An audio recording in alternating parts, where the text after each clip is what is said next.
రకం వచ్చేసరికి వైరస్ కి తట్టుకుంటది, తెగులు తట్టుకుంటది. ఫస్ట్ ఏ సైజ్ అయితే ఉందో చివరి దాకా సైజ్ ఉంటది. దాంతో పాటు స్టెప్పులు వస్తుంది. ఫస్ట్ వచ్చింది ఒక స్టెప్, మళ్ళా పోతా పిందే స్టెప్పులు వచ్చింది. మీరు బయట ఎక్కడ కనపడలేదన్నారు కదా, ఒకసారి మీకు ఏదన్నా డౌట్లు ఉన్నా ఈ వెరైటీ గురించి అడగండి, ఇబ్బంది లేదు. మనకి మెయిన్ ఏంటంటే దీంట్లో నల్లి ఒకటి, తాళ్ళు తట్టుకోవటం ఒకటి, హైట్ పెరగడం ఒకటి కావాలి. బ్యాడికి రకాలు కొన్ని హైట్ పెరగవు, హైట్ పెరిగిద్ది, నల్లికి తట్టుకుంటుంది, తాళ్ళు తక్కువ. ఒకసారి కాయ కూడా ఒలిసి చూడండి, గింజ శాతం కూడా ఎక్కువ ఉంటుంది.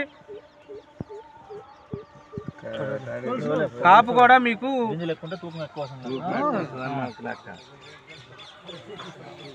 ఇప్పుడు కాయలు చూశారు కదా, ఈ కాయలను బట్టి మీకు ఏ కాయల్లో అమ్ముకోగలుగుతాం మనం మార్కెట్లో. ఇప్పుడు సపోజ్ ఈయన వేసాడు, రేపొద్దున ఈ కాయలు కొనాలి, ఏదో ఒక బేరగాడు వచ్చి గుంటూరు కాయ అయితే ఏ కాయలని కొంటాడు,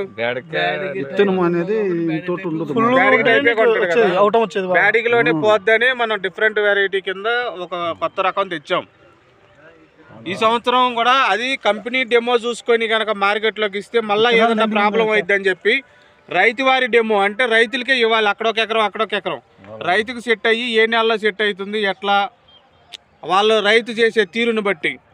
బాగలేదనుకో ఆ రకం ఆపేస్తారు, బాగుందనుకో దాన్నే నెక్స్ట్ ఇయర్ ముందుకు తీసుకెళ్ళిపోతారు.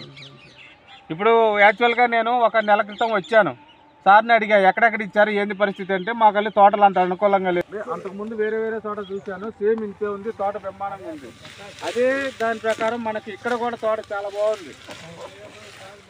ఈ కాయ వచ్చేసరికి ఎవరి దగ్గర ఉండదు, నవధాన్యం వాళ్ళది కొత్త రకం.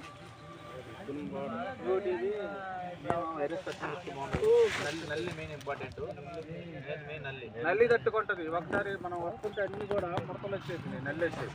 ఒకవేళ మనకి వచ్చినా కానీ నల్లి వచ్చినా కానీ తట్టుకొని నిలబడే గుణం ఉంది దీనికి. మంచి వెరైటీ అని ఇప్పుడు ఏంటంటే కొత్త రకం వచ్చినప్పుడు మీరు వేరే 4 ఎకరాలు వేస్తారు, రేటు పొద్దున 4 ఎకరాలు వేరే రకం వేస్తావు, దాంతో పాటు 1 ఎకరం ఇది వేసుకో, అప్పుడు తెలిసింది. రేపు పొద్దున నేను పండు మొత్తం వస్తాడు, రేటు ఉందనుకో